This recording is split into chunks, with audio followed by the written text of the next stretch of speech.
In the previous video, we discussed the relationship of the natural law and the human law, or put in other terms, the relationship of morality and public law. The fundamental law of morality is the natural law for Aquinas, and human law refers for him to the set of particular laws that human beings institute among themselves in order to regulate their behavior, their public behavior in particular, at particular times and places. The relationship between law and morality, or between the kind of morality that is responsive to our conscience and the publicly instituted and coercively enforced laws, is an age-old issue. We know that Aquinas believes, following Aristotle, that the purpose of the law is always to make men good. This belongs to the very nature of a law, on his view. Hence, we should expect that he will be much more permissive in terms of allowing laws to intrude on the private affairs of citizens than, say, a libertarian would be. But at the same time, he appreciates the benefits and advantages of using other tools to attract people to the virtuous life. Tools other than the coercive force of the law, such as admonition, cajoling, making the virtuous life attractive through example, and that sort of thing.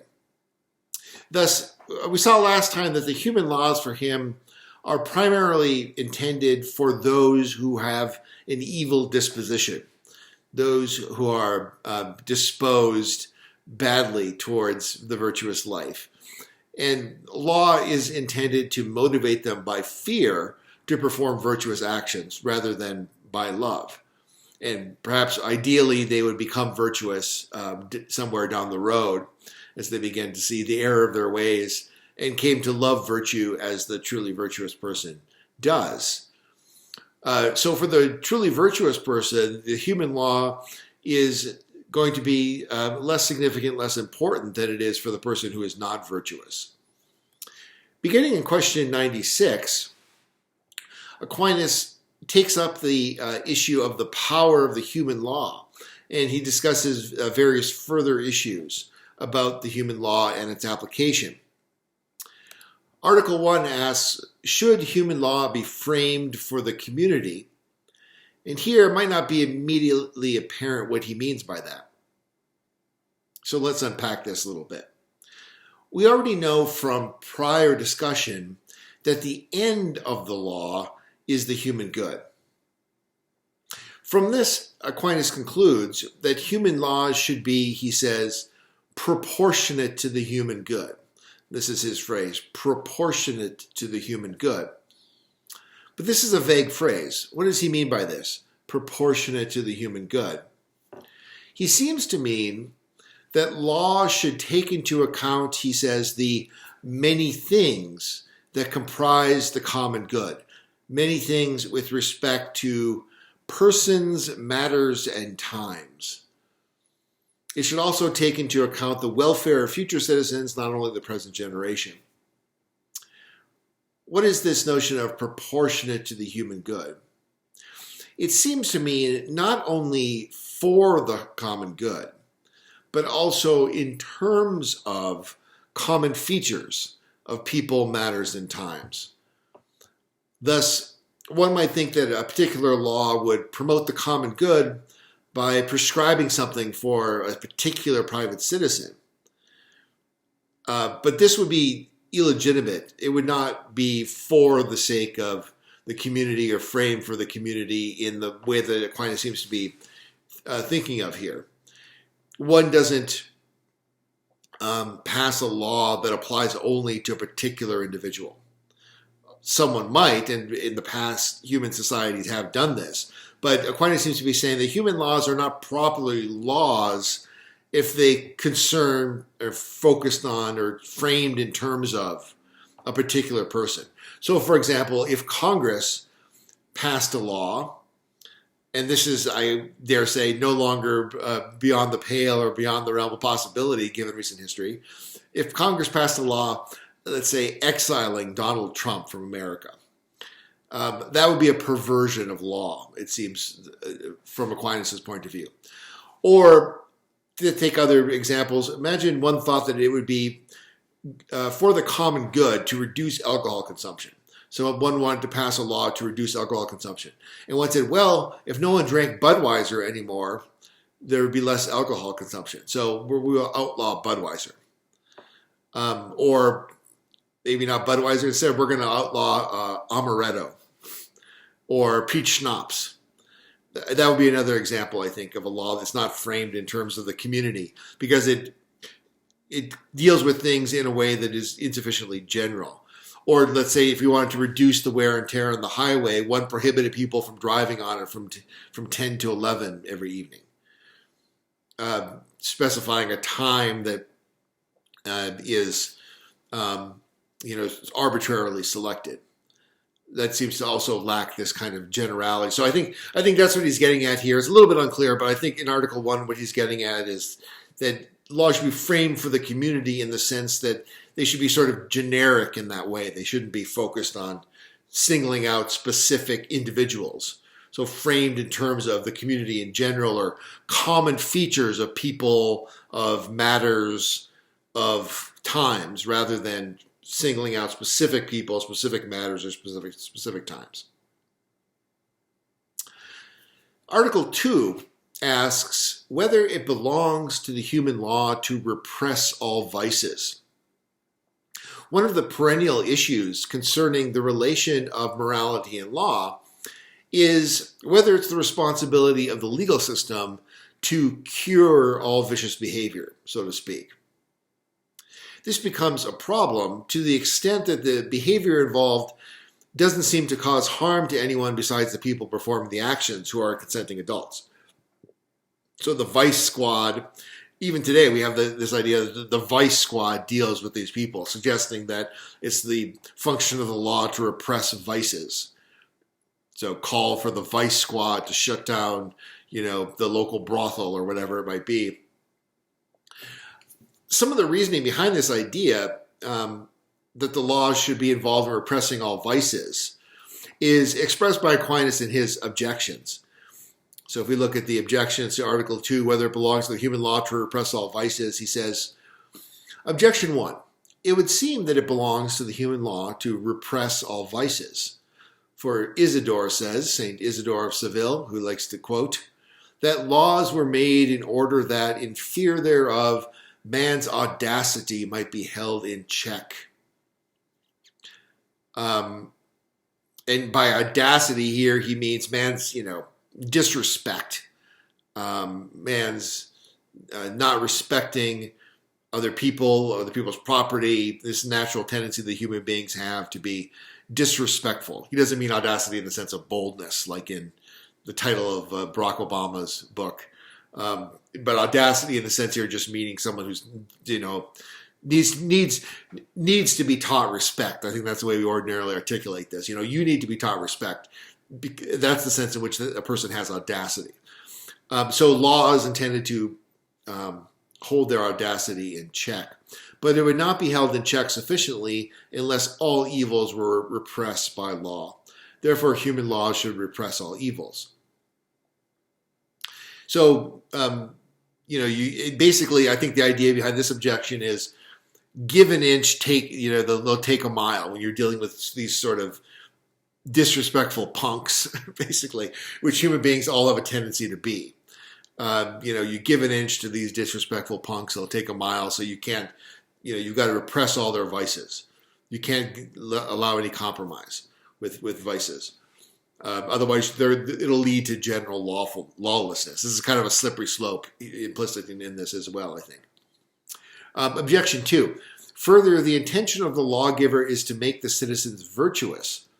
But a man cannot be virtuous unless he forbear from all kinds of vice. Therefore, it belongs to human law to repress all vices. This is pretty straightforward.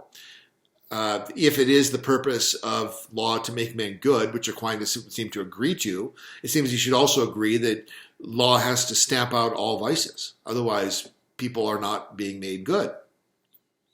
And objection 3, further, human law is derived from the natural law, but all vices are contrary to the law of nature, therefore the human law should repress all vices. That is to say, once you make this connection between the public law, the human law, and the natural law, morality, you don't say that, well, the law is public, morality is private, but you rather say, no, these things are actually dependent on one another, and the public law should be derived from the morality, which is therefore not merely a private morality, but it's a rational morality that has the force of law for the community in general, not just for people's private opinions or private tastes. Once you make that move, then by what right do you say that the law should be limited or restricted to only stopping some vices and not others? After all the vices are prohibited by morality, right? And if the law gets its force from morality, the human law, the public law, then it seems like the human or public law should also repress all vices. So that seems to be a pretty reasonable perspective. So again, if the purpose of law is to hold man's audacity in check, meaning man's tendency to disrespectfulness and rudeness, that he needs to be taught respect, then this applies to punishments. It involves applying punishments, and that's the function of law. The purpose of law is to make men good. That implies checking men's vices, and the coercive force of the law is the best way to check men's vices. And then if human law is derived from natural law, the natural law is superior in its law-giving force, but all vices are contrary to the natural law, and hence the human law should match the natural law and repress all vices. So those are the sentiments that would seem to speak in favor of the human law being designed to totally repress all vices. But contra such sentiments, Aquinas actually argues that the human laws must be in keeping with the human condition. And it's not commensurable with the human condition for the law to attempt to repress all vices. This is because human beings find themselves in different conditions with respect to their inner habits and dispositions. So, in particular, some people find themselves with ingrained vicious habits, while others do not. Well, people in a relatively good condition may not find it difficult to comply with laws that prohibit vicious behavior. Others may find it more difficult. This is comparable to the difference between a child and a full-grown adult man. What a full-grown adult man would find it easy to comply with, a child would find it very difficult to comply with, like sitting still and paying attention for an hour or something like that. So he's, in other words, making a kind of concession to human frailty and human weakness, and saying here that for the law to rigorously suppress all vices would be not in keeping with human frailty.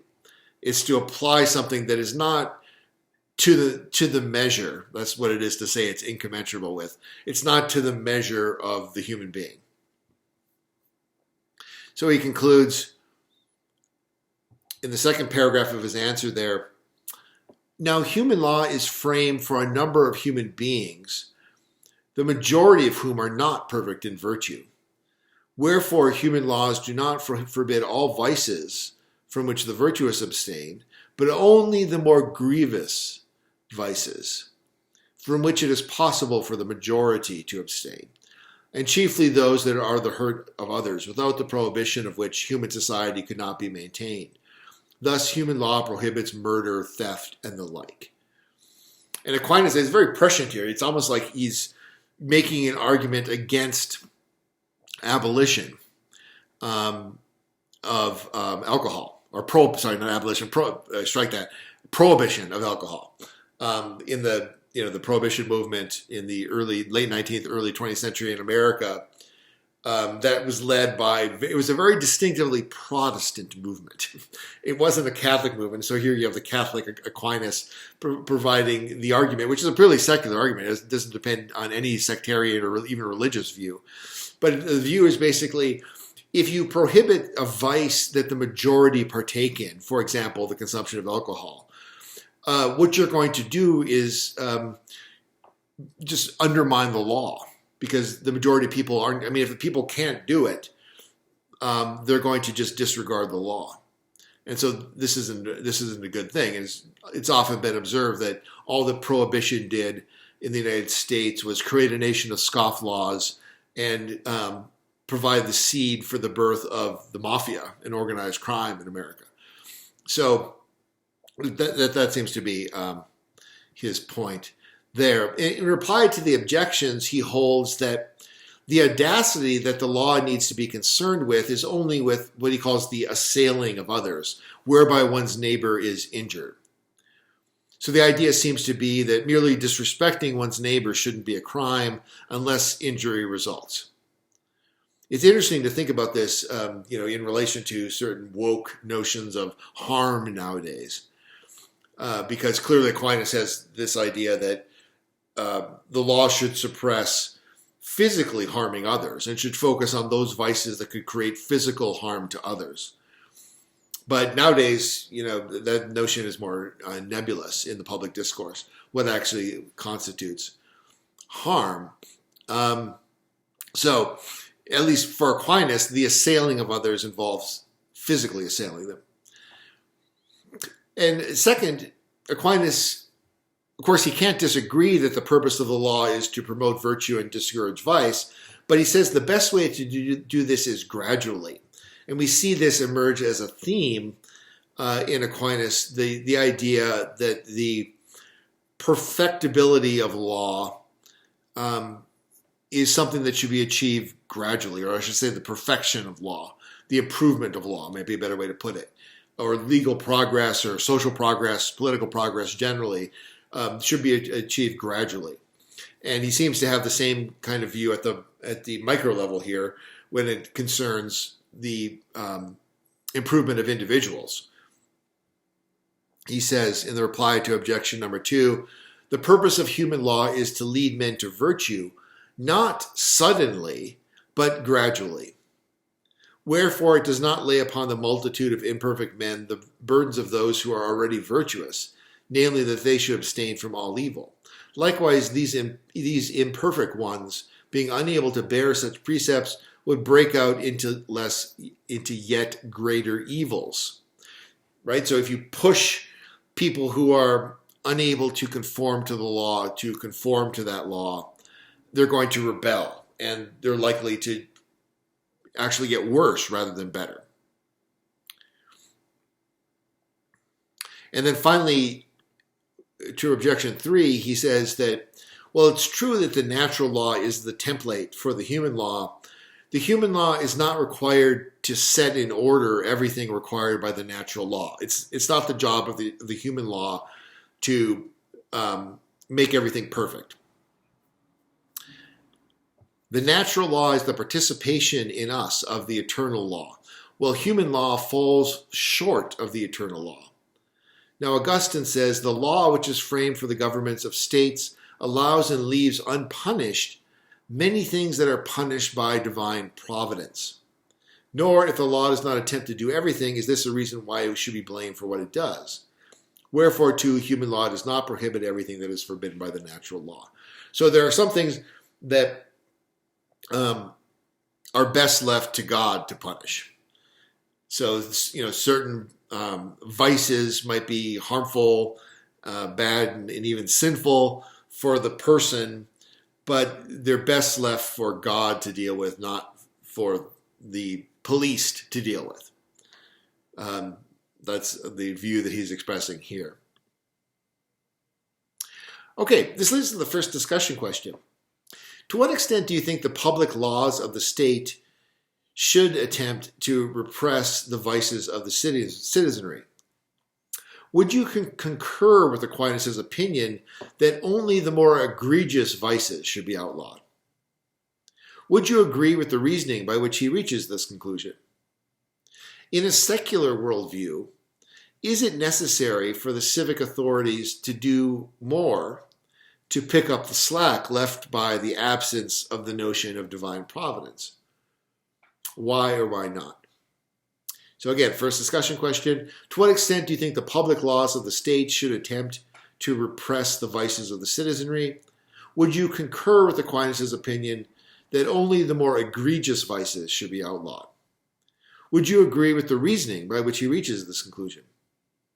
In a secular worldview, is it necessary for the civic authorities to do more to pick up the slack left by the absence of a notion of divine providence? Why or why not? And this last question particularly concerns this idea that there are some things that are really bad, that are really vices, that it would be good if people didn't have these things in their souls, but it's best left to God to deal with them. Well, what if one believes there is no God? What if one has a completely secular worldview? Does that imply then that civil authority should have more power to enforce the transformation of people's souls, so to speak? And I would ask this question in particular with regard to this modern idea that you see sometimes expressed as a political idea, suggesting that somehow we should have laws that are going to, quote unquote, eliminate racism. Now, racism, of course, this is a fluid term that means a million different things to a million different people. But if you take the traditional definition that racism involves a kind of attitude that a person holds in their own mind or their own heart, it seems like these people are actually expressing the view, people who advocate eliminating racism, that there should be laws that actually are going to, repress the vice of racism, the attitude that people have in their private opinions or that they hold secretly in their heart.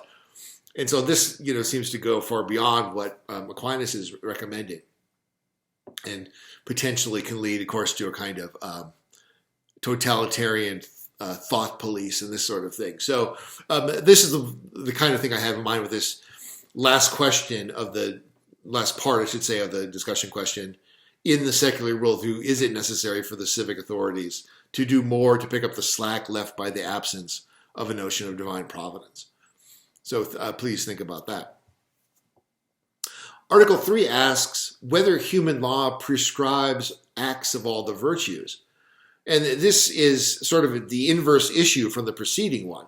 So we were asked before, does the human law repress all vices? Now we're saying, does it prescribe all virtues? The positive flip side of the previous article.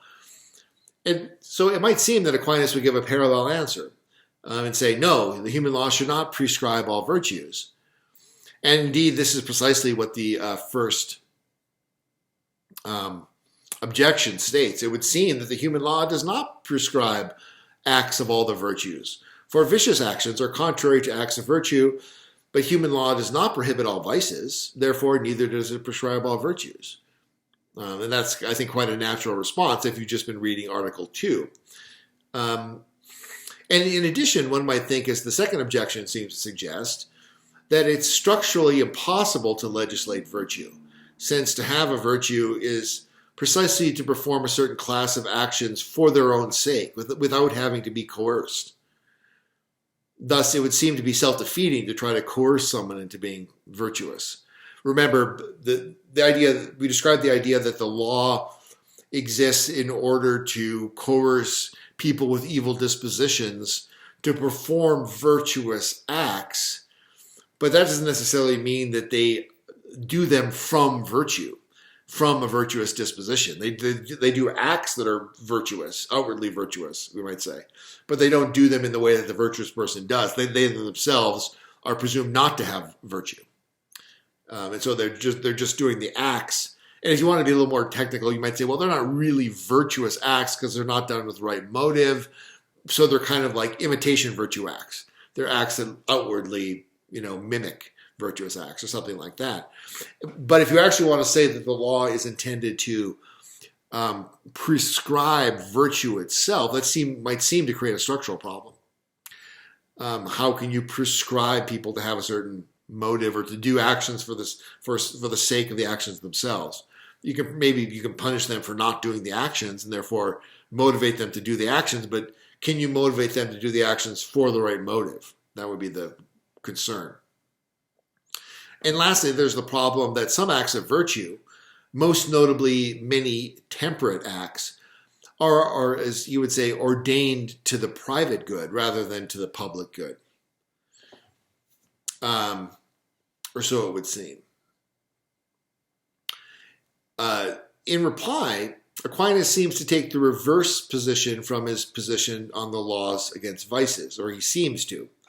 He holds that virtues are prescribed by the human law, or at least they ought to be. However, there's a restriction, and it's a restriction that I think ultimately ends up bringing the position on prescribing vices much closer to the prohibition on repressing virtues. And that is that it's not all virtues that are prescribed, but only those that are ordainable to the common good. So in the end, his position does wind up being something like the moderate or middle of the road position that he took in regard to the suppression of vices. The virtues that are to be prescribed are those that are ordainable to the common good. And these are divided into those that are immediately for the sake of the common good, or mediately for the sake of good order, peace, and justice. And he doesn't give, I don't think, very clear examples here, but he seems to hint that one example of this would be prescribing courage in soldiers at war. So, traditionally soldiers were punished for cowardice in warfare. That's a form of prescribing a virtue, and it's clear what the rationale for prescribing this virtue would be. It's for the common good. The soldiers are prescribed the virtue of courage so that they can serve the purposes of the military and the protection of the Commonwealth and so forth. And as far as immediately for the sake of good order, certain forms of temperance might be an example of the latter, since temperance tends indirectly to promote good order. Right, if you have people who are, walking around drunk or high on the street, creating disturbances, this could even lead to riots and mass destruction in certain circumstances. And it all starts with someone, being high out on the street or being drunk and disorderly out on the street. And so there is an indirect connection between temperance and maintaining peace and order and so forth. Another way to think about this also is like people who are intemperate in eating and drinking might cause a problem for the healthcare system indirectly. There might be a drain on the healthcare system and so forth. So that would be an example as well, potentially. So, but the whole point is that it's legitimate for the law to prescribe virtues only if these are for the sake of the common good, not merely for the sake of the person's private individual good.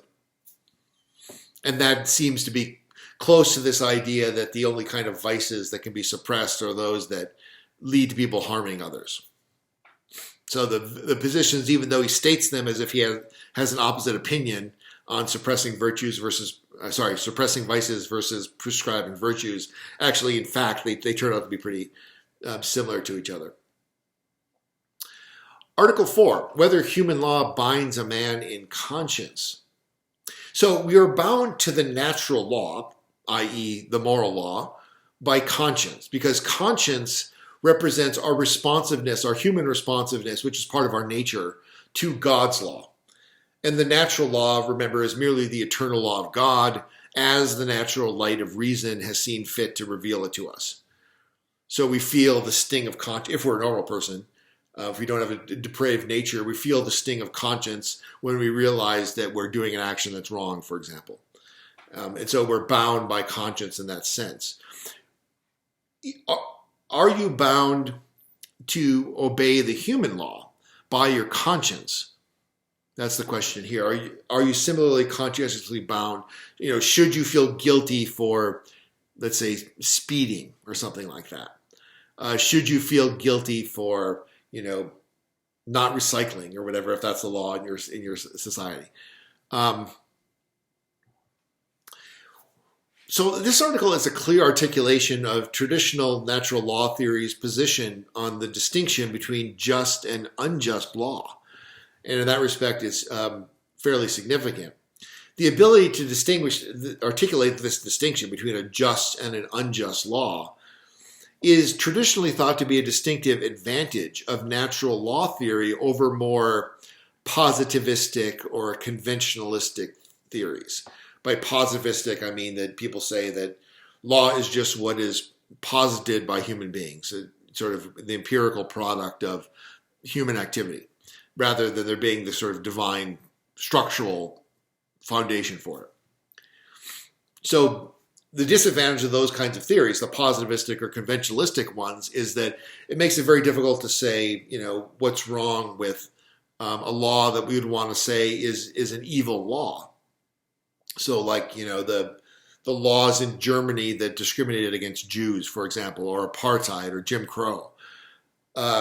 If these are, duly enacted by a legitimate authority, and all that there is to law is that it's duly enacted by legitimate authority, or that it's a matter of human conventional agreement or something like that, how can you say these laws are wrong or bad or evil laws? Whereas it becomes clearer, more straightforward how you can say that if the law is supposed to be, the human law is supposed to be derived from the natural law. And that is Aquinas' position. Aquinas holds that just human laws have the power to bind us by conscience in the same way that the natural law does. So the question is, what makes laws just? Laws are just when they have a just end. So for an American, a classical statement of a just end of law would be maybe the stated goals in the preamble to the U.S. Constitution, right? Provide for the common defense, promote the general welfare, ensure the blessings of liberty to ourselves and to our posterity, and so forth. These are just ends. So that's the first qualification of a just law. It has a just end. And clearly, one would say that something like the laws, that would discriminate against Black South Africans or Black Americans or German Jews would not have a just end. But in addition to having a just end, it also has to have a just form. That is, burdens have to be laid on the subjects according to an equality of proportion and with a view to the common good. So a law can't have a just end, but it promote that end in a way that lays burdens unjustly on individuals. So let's kind of summarize this notion of just law.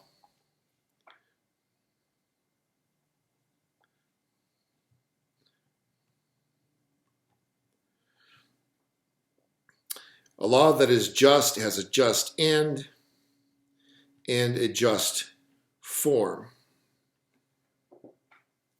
An example of an unjust form would be something like the example I gave earlier. Like, suppose you think it is a just end for a law to try to reduce consumption of alcohol in a particular populace. We can certainly imagine particular populations at particular times having a serious alcohol consumption problem. And so in order to reduce that, one decides, okay, we're going to outlaw Budweiser. Well, that would be a just end, arguably at least, but it wouldn't have a just form because the burden isn't laid on subjects according to an equality of proportion.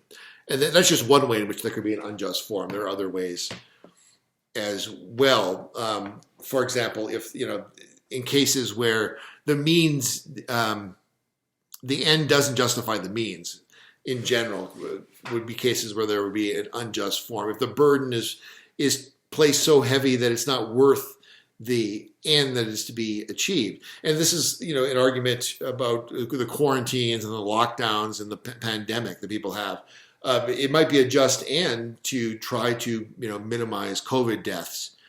But if you're imposing these draconian means such that perhaps you're damaging a whole generation of young people who are, losing valuable time for their educations, or perhaps are being led to be more likely to engage in substance abuse or suicide and so forth, is this a just form that the law is using to promote this end? So those are the two aspects of the notion of a just law, a just end and a just form.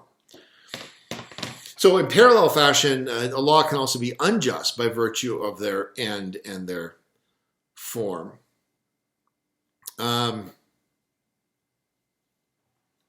He says in the second paragraph of the answer, laws may be unjust in two ways. First, by being contrary to the human good, through being opposed to the things mentioned above, either in respect of the end, as when the authority imposes on his subjects burdensome laws, conducive not to the common good, but rather to his own cupidity or vainglory. That would be Nazi Germany, would be an example of that. Or in respect of the author, as when a man makes a law that goes beyond the power committed to him. Or in respect of the form, as when burdens are imposed unequally on the community, although with a view to the common good. The like are acts of violence rather than laws. That's an important idea.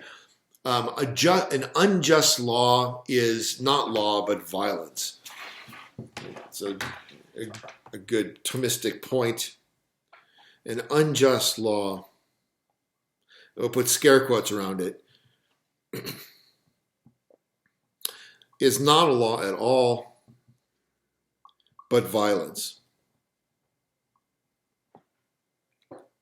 And this is such an important point for those reformers such as Frederick Douglass, Martin Luther King Jr., who drew upon natural law theory in order to argue against the legality of things like slavery and Jim Crow laws.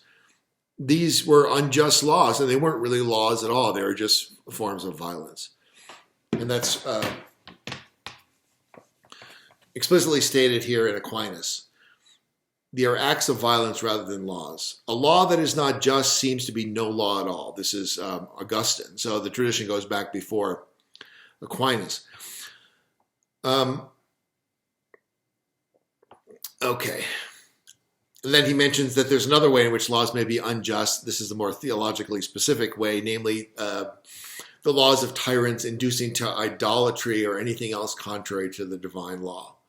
These laws must not be observed. So you have there a kind of justification for conscience exceptions to laws. Someone says, look, I know that we're required to swear an oath for this particular position or to testify in a court of law or whatever, but my conscience prohibits me from doing this. That's to say that there's a divine law that's higher than the human law.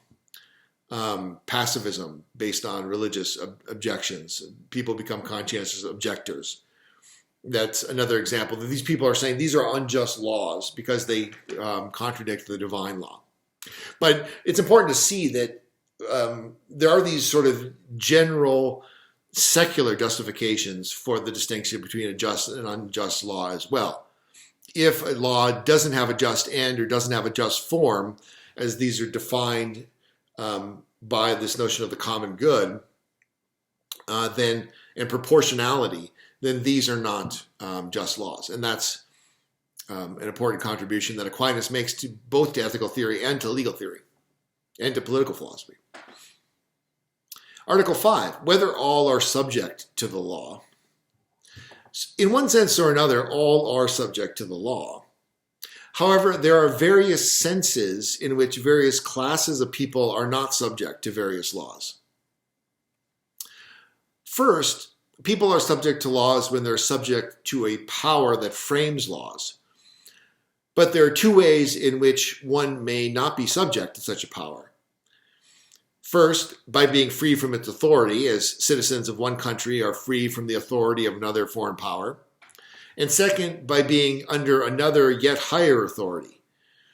So, a member of the military is ultimately under the authority of the President of the United States, but typically they're going to be under an immediate authority that belongs to the chain of command underneath the president. But the president could, call some captain in the Air Force and tell them that, I want you to do this. And that would contravene the orders of any of their superiors. There's an episode in the movie 13 Days, which is about the Cuban Missile Crisis, I believe, if memory serves, which John F. Kennedy, or one of his subordinates, calls a U-2 pilot, a surveillance pilot, and tells him to deny if there are any hostile actions by the Cubans against his surveillance of Cuba, because they want to avoid an international incident and so forth. That would be an example of not being subject to a power because it's contravened by a higher power. So that's the first. And then second, people are subject to a law, as he says, as the coerced is subject to the coercer. And he goes on to say, in this way, the virtuous and righteous are not subject to the law, but only the wicked. So a virtuous person is not subject to the law in the way that a person who is coerced is subject to a coercer. And the reason is simply that they don't need to be coerced. Because coercion and violence are contrary to the will, but the will of the good is in harmony with the law, whereas the will of the wicked is discordant from it. Wherefore, in this sense, the good are not subject to the law, but only the wicked. In other words, the law becomes superfluous for the virtuous man. And this is the kernel of truth in the traditional Christian idea that the spiritual man is not subject to the law. It's not because he's an outlaw, but because he's more rigorously disciplined, self-disciplined, than the law requires.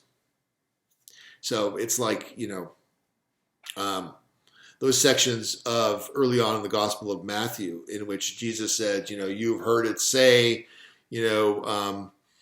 don't divorce your wife, but I say to you, don't even look at a woman lustfully. Right? You have said, you shall not kill, but I say, don't even be angry. It's that idea that the virtue that Aquinas is imagining here is sort of something that is more intense and more rigorous than the law. And so, the person does it voluntarily. They're not coerced. And so it's only in that sense that one is not subject to the law.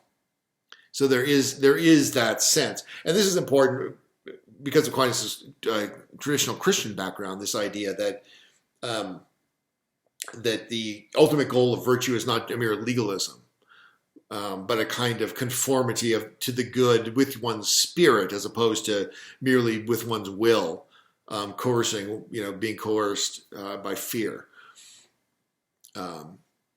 Fear of the Lord is the beginning of wisdom, but it's not the end of wisdom. I think people sometimes forget that part. Finally, Article 6. Who is under a law, whether he who is under a law may act beside the letter of the law. And this, again, is another article dealing with this issue of legalism. And here more explicitly, with the idea of legalism is rigidly adhering to the strict letter of the law. The question is whether, in order to conform to a law, one needs always to adhere strictly to its letter. In order to conform to a law, do you need to adhere rigidly and strictly to the letter of the law? And Aquinas' answer here is going to be no. After all, laws are formed always with a particular intention, aimed at furthering a particular end. So what if the furtherance of the end of a law would actually be better accomplished by some deviation from the strict letter of that law? Wouldn't making that deviation actually be a better instance of conformity to the law? One can see how this would especially be an issue when it comes to the human law, because first, human laws are secondary to the natural law, which they're trying to apply. Hence, there's a standing possibility of changing the human law to better conform to the natural law. And second, human fallibility in writing the human law means that the intention and the strict letter may not match up. The legislature may have intended to promote a particular good through this law, but actually the way the law is written, it doesn't actually, if you follow the strict letter of the law, it doesn't actually promote that good. We see, historically, a number of instances of this, and it's not because of the bad intentions, it's just because of human fallibility and lack of foresight, which is just part of our human condition we have to deal with. The notion of following the spirit, but not necessarily the letter of the law, applies, of course, only to a just law. A law may be just in the sense of promoting the common good in the majority of cases, and yet it may be hurtful to the general welfare, as Aquinas says, in a few cases. And this would be precisely the kind of example where one would, in those few cases, be justified in not following the letter of the law. So Aquinas gives what's become a standard example, the example of the besieged city. This is towards the second half of the first paragraph of the answer in Article 6, where he says, for instance, suppose that in a besieged city it be an established law that the gates of the city are to be kept closed. This is good for public welfare as a general rule, but it were to happen that the enemy are in pursuit of certain citizens who are defenders of the city, it would be a great loss to the city if the gates were not open to them. So in that case, the gates ought to be open, contrary to the letter of the law, in order to maintain the common weal which the lawgiver had in view. And then, as this example illustrates, the permission to follow the spirit rather than the letter only applies in a specific type of circumstance. It involves a sudden risk needing immediate remedy. You can see how that's the example. The purpose of keeping the gates closed at sundown or whatever is for the security of the city.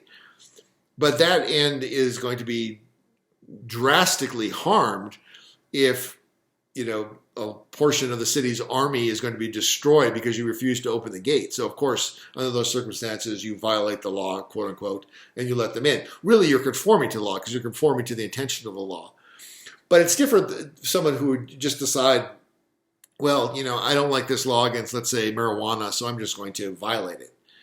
From Aquinas' perspective, the permission to follow the spirit rather than the letter only applies in a specific type of circumstances. It involves a sudden risk needing instant remedy. Otherwise, one should leave it to the legitimate authority to remedy deficiencies in the letter of the law, rather than taking it to one's own hands as a private citizen. And that might be the justification, for example, for someone, let's say, who,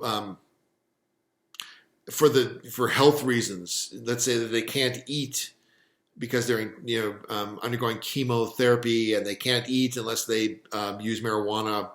And so they're seriously harm their health because they can't keep down food unless they do this. That might be an example of a kind of sudden, urgent situation needing instant remedy, where if the spirit of the law against marijuana is to promote people's health, that this might be an instance where one would be justified, even on Thomistic grounds, for using marijuana. But if you're just using it recreationally, you might still have a good argument that, look, the good that's trying to be promoted by this law is not served by the law. Smoking a joint at the end of the day or whatever reduces my blood pressure. It promotes my long-term health.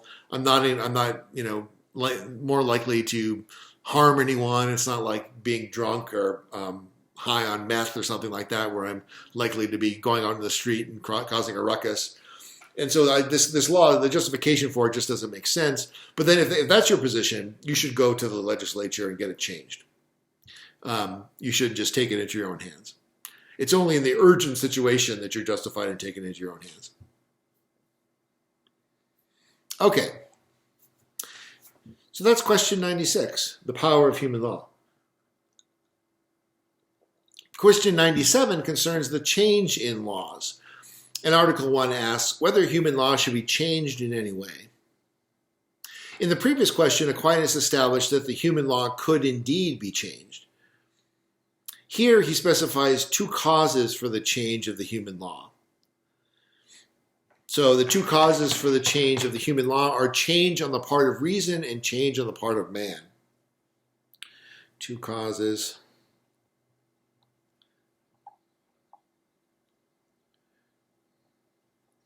for change of a human law.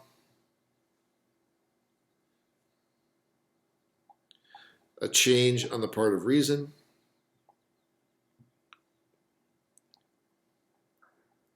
and change on the part of man. So for both of these two causes, a human law can be changed. First, the change on the part of reason. Aquinas observes that it seems natural to human reason to advance from the imperfect to the perfect. It's natural to human reason to advance from the imperfect to the perfect, to make progress, in other words. That's what it is, to advance from the imperfect to the perfect. We see this paradigmatically in the natural sciences, and even in Aquinas' time, he could observe that. What he calls the speculative sciences, we would call the natural sciences, more likely. So we have the improvement of our theories and our technologies as time moves forward in the natural sciences. That's an example of change on the part of reason. Our reasoning, in the broad sense, is improving. We develop, for example, solutions to mathematical, proofs for mathematical theorems. Solutions to problems that we didn't have before. That's an improvement of our reason. And it seems that we also have this in our practical matters, in our practical reason. So, let's see here. Bring up question 97 here. It says, so also, and this is the last 5 lines or so of the answer to Article 1 of question 97. So also in practical matters, for those who first endeavored to discover something useful for the human community, not being able by themselves to take everything into consideration, set up certain institutions which were deficient in many ways, and these were changed by subsequent lawgivers who made institutions that might prove less frequently deficient in respect of the common weal. So we see this, and of course the United States Constitution, one of its virtues is that it, from the beginning, contained within it a mechanism for the amending of the Constitution, understanding from the beginning that this kind of social progress, political, legal progress would need to be made. So this is another example of progress, a change on the part of reason, as our reason improves as we progress through trial and error, through history, and so on. So that's one reason for the change of human laws. The second is the change on the part of man. Man's condition can change, and different things become expedient according to differences of his condition. And Aquinas uses an example from Augustine to illustrate this. In the second paragraph there, you see the quote from Augustine. If the people have a sense of moderation and responsibility, and are most careful guardians of the common weal, it is right to enact a law allowing such a people to choose their own magistrates for the government of the Commonwealth. But if, as time goes on, the same people become so corrupt as to sell their votes and entrust the government to scoundrels and criminals, then the right of appointing their public officials is rightly forfeit to such a people, and the choice devolves to a few good men. That, of course, can be a dangerous line of thinking, as it's a justification for a self-appointed elite to usurp the prerogatives of democracy. And we might have had examples of that in the so-called deep state in the last administration, members of the FBI and the Justice Department, for example, who thought that they needed to step in and correct the mistakes of those corrupt individuals who voted for Trump. Anyway, that's the idea here, that the change. That would be one example of change on the part of man, where the populace become so corrupt that they're no longer worthy of a democratic constitution. We might think of different examples, more small-scale examples, appropriate to our own times. For example, we naturally think of the fight today for drug legalization, to use that as an example again, or imposing greater legal controls on opioid prescriptions. It might have seemed like a good idea at the time, but given the changing circumstances now, maybe we need to restrict doctors from prescribing opioids so freely. And conversely, maybe we need to legalize certain classes of soft drugs that we've discovered are actually more integral to society than maybe they were when they were originally prohibited. So that's the idea. Human conditions change, and so the law should change with them if the aim is to promote the common good. Article 2, whether human law should always be changed whenever something better occurs. Well, the changeability of the law does not mean, however, that it's a good idea to be constantly changing the law. So every little possibility of a reasonable improvement in the law or every little change in man's condition by itself is not sufficient reason for Aquinas for changing the law. In other words, there's something to be said for respecting this force of tradition as such. So Aquinas explains this. As stated above, human law is rightly changed insofar as such change is conducive to the common weal. But to a certain extent, the mere change of law is of itself prejudicial to the common good. The mere change of law is of itself prejudicial to the common good, because custom avails much for the observance of laws, seeing that what is done contrary to general custom, even in slight matters, is looked upon as grave.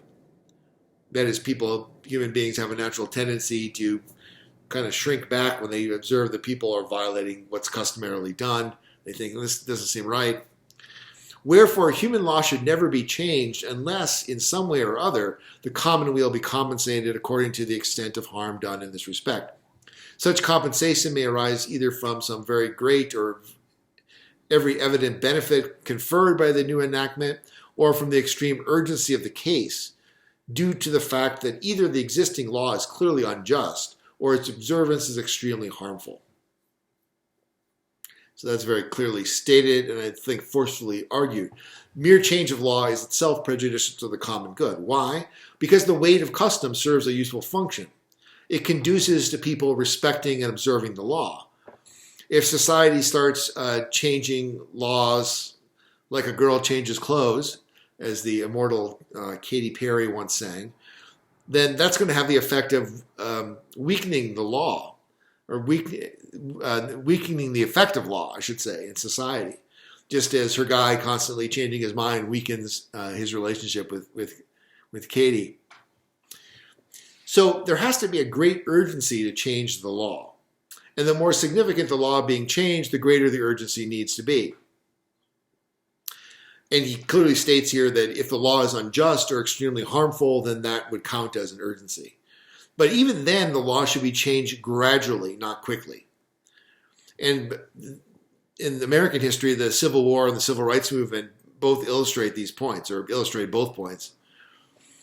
So the Southerners had a point when they pointed out the dangers and potential disruption that would likely result from abolishing their time-honored customs and their, quote, way of life, unquote, as they called it.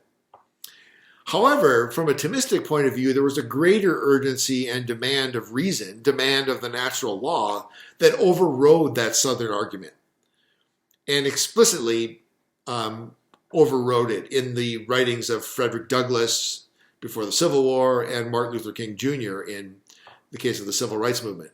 Natural law theory was central to both Douglass and King, and their arguments had a decisive impact on the course of American history. So this is not merely academic. But that was the argument, is that the urgency of the injustice being performed here overrides the argument that this would, create great harm because it's disrupting the customs. So, but at the same time, gradualists like Abraham Lincoln and FDR also had a point.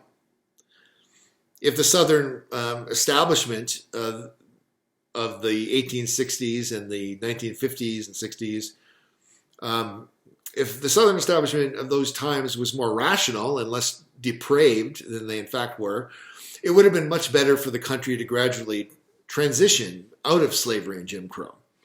The violence that had to accompany those transitions is no joke. It left scars that never really heal, did irreparable damage.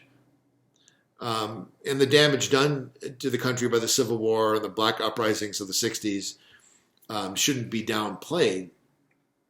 So it may have been the lesser evil. The general consensus nowadays, of course, is that it was the lesser evil, but it still was an immense evil. And so for Aquinas, if the force of tradition or custom is going to be changed or altered, it should be done in a way that is gradual, ideally, if possible. Article 3, whether custom can obtain force of law. The respect for custom in Article 2 naturally raises the question whether custom itself can obtain the force of law. However, there are apparently strong objections to this notion. And these are, first, human law is derived from natural law. But natural law is above mere human custom.